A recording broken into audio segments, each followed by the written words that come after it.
Break के बाद एक बार फिर से आप सभी दर्शकों का अन्नदाता कार्यक्रम में स्वागत है।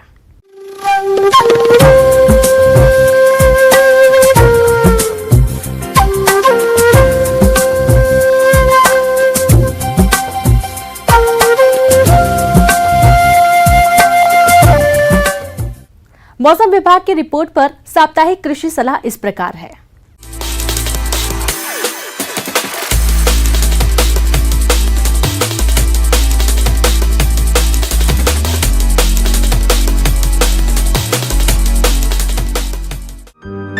ग्रामीण कृषि मौसम सेवा, भारत मौसम विज्ञान विभाग, जिला कृषि मौसम इकाई, कृषि विज्ञान केंद्र संगरिया द्वारा भेजे गए मौसम पूर्वानुमान रिपोर्ट के आधार पर जिला हनुमानगढ़ और इससे लगे जिलों के किसान भाइयों को सलाह दी जाती है कि इन क्षेत्रों में 7 जनवरी तक शुष्क मौसम रहने की संभावना है।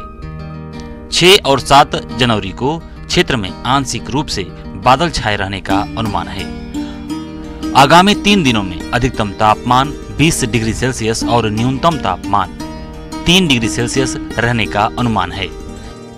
हवा की औसत गति 6 से 8 किलोमीटर प्रति घंटे रह सकती है। ऐसे में इन क्षेत्रों के किसान भाइयों को सलाह दी जाती है कि न्यूनतम तापमान 4 डिग्री सेल्सियस से कम होने पर फसल पर पाले का असर पड़ता है।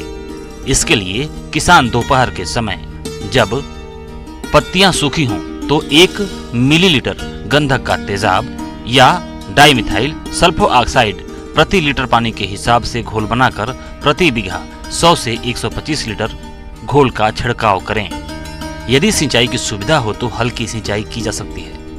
गेहूं की फसल में जिंक की कमी के कारण पौधों में वृद्धि रुक जाती है। पत्तियां बीज की नस के पास से समानांतर पीली पड़नी प्रारंभ हो जाती है और नस हरी रहती है।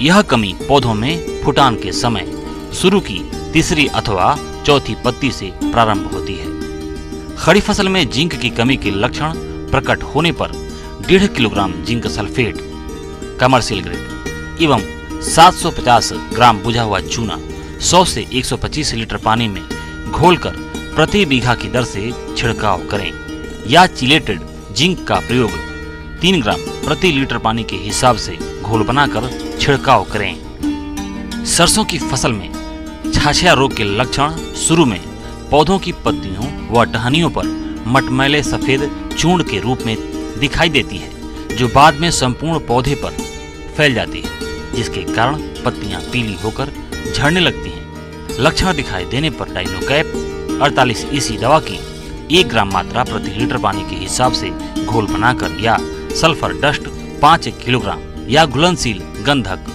3 ग्राम प्रति लीटर पानी के हिसाब से घोल बनाकर छिड़काव करें।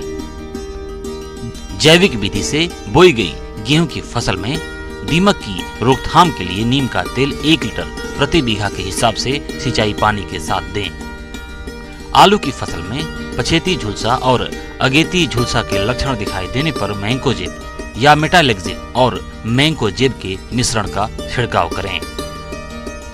गोभी वर्गीय सब्जियों में पत्ती खाने वाले कीटों की रोकथाम के लिए स्पाइनोसेड 1 मिलीलीटर प्रति 3 लीटर पानी के हिसाब से घोल बनाकर छिड़काव करें।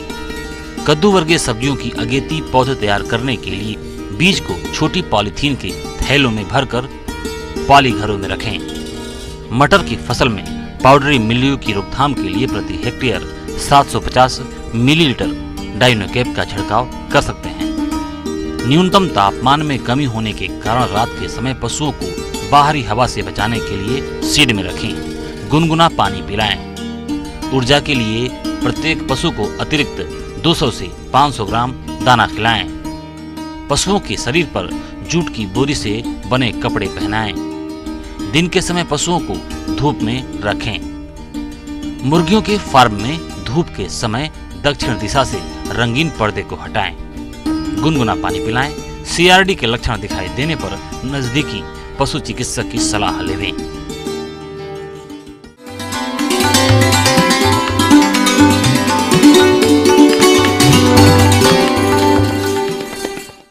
आइए जानते हैं अन्नदाता निःशुल्क फोन के माध्यम से पूछे गए समस्याओं का समाधान।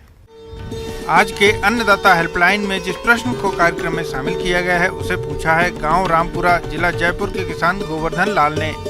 आप गेहूं की फसल में क्रांतिक अवस्थाओं पर सिंचाई के बारे में जानकारी चाहते हैं, तो गोवर्धन जी आपकी जानकारी के लिए प्रस्तुत है कार्यक्रम का यह अंश।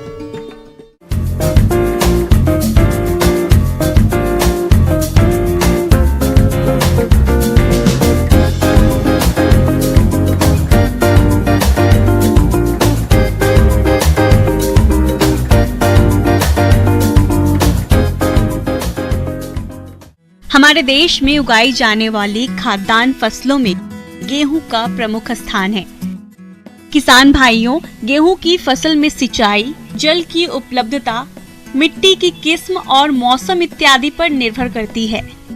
जहां तक गेहूं के पौधे के जीवन चक्र की बात है तो इसकी कुछ ऐसी अवस्थाएं होती है जिनको हम अच्छी तरह पहचान सकते हैं और इन अवस्थाओं पर यदि सिंचाई करें तो गेहूं की फसल से अच्छी पैदावार ले सकते हैं। इसलिए किसान भाइयों, गेहूं की फसल में पहली सिंचाई मुख्य जड़ बनते समय 20 से 21 दिन तक करें। दूसरी सिंचाई कल्लों के विकास के समय 40 से 45 दिन पर करें। तीसरी सिंचाई गांठ पड़ते समय 60 से 65 दिन पर। चौथी फूल आते समय 80 से 85 दिन पर। पांचवी दाने में दूध पड़ते समय 100 से 105 दिन पर और छठी सिंचाई बालियों में दाना सख्त होते समय 115 से 120 दिनों पर करनी चाहिए। किसान भाइयों, अपने राज्य में पानी की कमी को देखते हुए गेहूं की फसल में क्यारियों में सिंचाई नहीं करके फव्वारा सिस्टम से सिंचाई करें, जिससे पानी की बचत होने के साथ साथ समय और श्रम की बचत होती है और गेहूं की पैदावार भी भरपूर मिलती है।